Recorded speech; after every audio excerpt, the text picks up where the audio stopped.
All right, Lee, you were part of the Vulture contest that we had February through May of this year. What'd you think of it? I thought it went pretty good. You guys were real lenient on the time, obviously, because I was had a lot of stuff going on, and it was very complicated for me to get going on it. I did right away take the case and tear it apart and send it off to powder coats. I think you PM'd me a couple times, and you're like, Lee, are you ever going to start this? But I think it went really well. You guys had a great group of guys that you had participate. Everybody's build looked awesome. I was having my doubts of how mine was going to turn out because I'm looking at, Daniel Harper's and Sneff's and just everybody's just. Yeah, everyone did really well. Yeah. So, but yeah, I mean, it was fun. I had a blast, and I'd do it again. Oh, well, cool. That's what it's all about, right? It's Yeah. all fun. So we wanted to, kind of show it off and have some fun with it. Yep. So this was our first case that we did. We're looking to make future cases. What did you think of it? I like the case. It's a little big for my liking for an ITX, but at the same time, for what you can put in here is pretty awesome. I mean, I have a full water-cooled system in here with the 360 rad.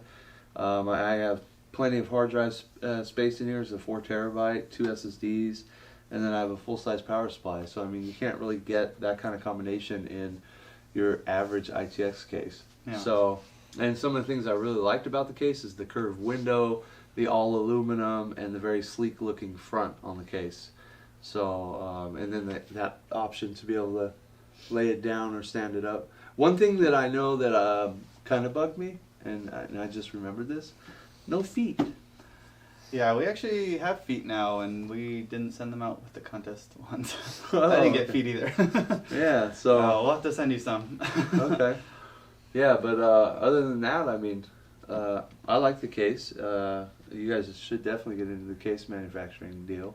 At least making, water cool friendly cases, because the biggest thing is a lot of case companies are starting to move that way, and you're starting to see that. But about a year ago, there was constantly, okay, what case can I use that I don't have to cut up to be able to get water cooling in it? So, so. Yeah, man. We definitely want to move into the case market. We feel that that's the next move for us. It works well with water cooling, of course. Yeah. Makes sense.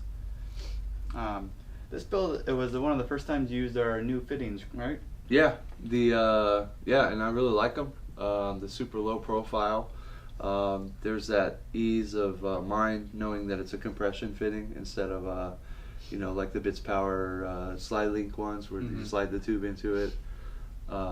These they're super small, so they look really good. Cool. So to go along with the fittings, hard tubing. It seems to be the rage these days. All of your builds here, they're all hard tubed. You wanted to share your comments on the switch to hard tubing? So I really love hard tubing because of the fact that you can run it anywhere you want, make it look however you want. I mean, if you wanted to do a twirly thing around your reservoir, you can. You could, hide this line up along here, right out of sight, out of mind. Yeah. So the only bad thing is if you want to do hard line on like older hardware. So let's say you don't have the money to upgrade your system to the newest video card right now, and you're going to do it in a year, and you hardline your system. The only bad thing that I could see is that if the fact that when you go to pull that video card out, it's going to be more complicated because you're everything's tied in really tight, and you may end up having to bend new tubes. I know you guys have been really good about trying to keep the orientation of the block in the same place. Yeah. So chances are you could roll it over to the next video card, but then there's that offset that NVIDIA decides to throw a capacitor right where you need to put this. Yeah, right? That's we try, but unfortunately, don't have much control on that. Yeah. But do what we can. Yeah. So yeah, I mean, I love, as you can see, the hard tubing, and everybody likes it too. So. It looks great, man. Do you have any tips and tricks for people starting with hard tubing? Don't buy just the right amount. Buy more, because it's a thing that takes a little patience and some time. You can go like to just for test dummy tube. Go to McMaster-Carr and buy one of their 6-footers, and play with that. because the biggest difference is like obviously your tubing is super clean, you know, where McMaster's cars is all scarred up. But that's what I practiced on. You know, I bought a bunch of 6-footers and played with those, and then kind of got the feel for it. And you know, I actually did copper tubing and then went to this. Oh, really? So you know, once you kind of, that's a kind of quite of a changeover. You know, going from flex to copper. You know, I knew nothing about copper tubing. I attempted it, and it came out pretty good. And now I do either this or copper a lot of times. So. Which one do you think's easier to work with? This.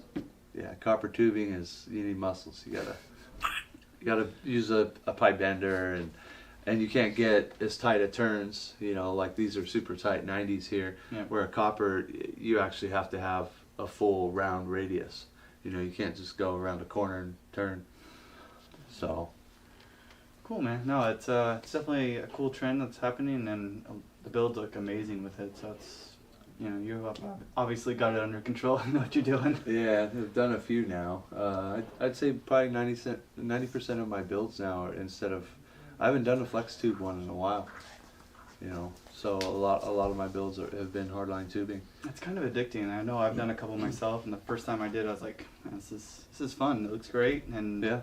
I feel like leak testing is more successful because the soft tubing, sometimes when you're tightening them, they can untighten the fitting just because it's so tight. Well, yeah, you tighten it and it backs back out, exactly. Right? Yeah. So at this, you know, it seems weird, but my leak testing is always more successful when I'm doing hard tubing. Yeah. I'll have to agree with you there. I've had a couple incidents where it's never been, except for QuakeCon, it's never been the fitting. I've never had any issues with any of the fittings leaking. It's always been like, you know, maybe I'd screw the pump all the way together, the reservoir all the way together, or something like that. It's never been, you know, like this junction or this where the tube comes into a fitting or something. Whereas, like you said, flex tubing has a tendency to back out, or you have to think about how you're doing the tightening down. So when you put the tube on, you want to put it so it's in the backward motion, so when you tighten it, it actually lands in the correct position or something. Yep, it's a game of its own. yeah, for sure. I mean, a lot of our fittings these days, I think, you know, the HCC for hard tubing and the ACF for soft tubing, we actually have tools now, so it can tighten up, saves you a little bit of time, and it's a little bit more secure that way. It's last stance, I guess, against any leaks in that area, so that helps out as well. Yeah, for sure. And you guys are coming out with a lot of new options for fittings, like spacers and the cleaner 90s.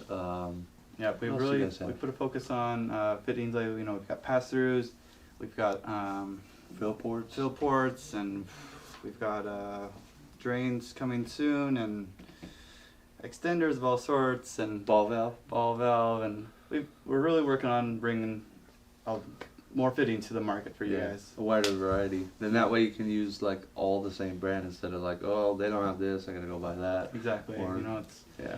At least for me, it was, you know, I never wanted to mix brands of fittings because everyone has their own unique individual look. So it's we want to have the full spectrum for you guys. Yeah, that's awesome. So besides the review you did a few months ago on our EK-Vultures, this was your first time building with them, right? Yeah, so it's actually my first time building with these fans. I did the review and I was pretty blown away on how quiet the fan is. I mean, obviously you guys lied on the back of the box here. It says 29.5 decibels, but I never heard that, and I had them cranked up. So. Yeah, this is the real decibels, not the marketing decibels that is common on the market these days. Yeah. So I compared it to a Cooler Master fan, and it was way quieter than my Cooler Master fan. And that, you know, that Cooler Master fan, you could just hear it humming. And I can imagine what it would sound like against a radiator, you know. But these ones were a lot quieter. I mean, like whisper quiet. I think I put my camera up to the fan and you could barely hear it. It was right up there. Yeah. No, it's we put, you know, obviously they're built for radiators, so when they're combined with radiators, they're just amazing. Yeah. Because a lot of times you know, you put a fan against a radiator or a front grill or something like that, it changes the sound of the fan. It actually amplifies it for some reason. So yeah, you really enjoyed the quietness. They're all PWM fans, so they can be turned down really low. I believe the version you have, the 1850 RPM version, turns down to about 600 RPMs. We actually have extended range now, which come in all black and all white because that's what our customers demanded. So we decided to release those for you guys, and they go from 2,000 to 500 officially, and unofficially you may be able to go down about 350. That's pretty low. Which you won't hear anything at all. No.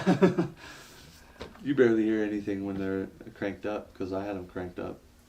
Yeah, it's we're really happy with them, and we're glad that we've received really good feedback so far. Yeah, they're excellent fans. And then the modding aspect for the fan, I mean, you could easily take them apart, pull the little C-clip or whatever off the back, and they're already gray, so you don't have to primer them. You know? Paint them whatever color you want. Oh yeah, and I was going to ask you, what are the holes for there? They're for ventilation. Okay. I know when we were at QuakeCon, some guy came up to us and he's like, "Oh yeah, you can oil the bearings or whatever." It's not true. Yeah, the bearings are on the other side when you pull the hub off. So you cannot oil the fans through those holes. You can short your fan out if you want to put oil in there, but yeah.